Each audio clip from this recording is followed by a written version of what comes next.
Bakit nandiyan ka? Ah. Ano naman siya? Sa inyo po sa to, madam? Siya yung kanyang, for mother. Dito sila sa may, ano street po, madam? Maria Clara? Hindi, Launlaan, Basilio. Launlaan Basilio. Siya yung pusa na nagtitinda ng gulay. Ayan o.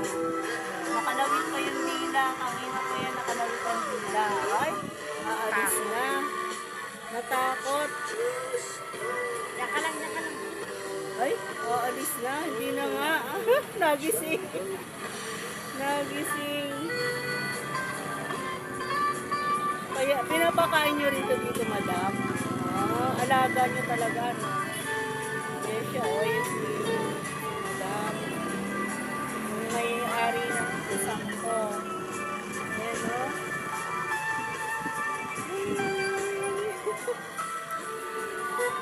Ang hirap mag-vlog. Hirap talaga. Oo. Hello. Yan po yung nagtitinda ng mga gulay. Yung puso, ay, ayaw niya. Ayaw niya nang nilalapitan.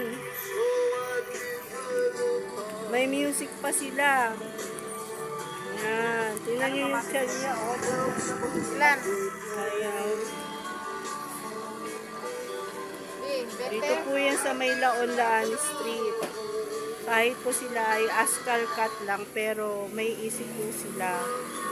Matalinong mga askal cut. Diba, Ming Ming? Tingnan mo naman, oh. Lalabas mo na naman dila mo. Ha? Lalabas na naman ang dila. Tutulog ka na naman.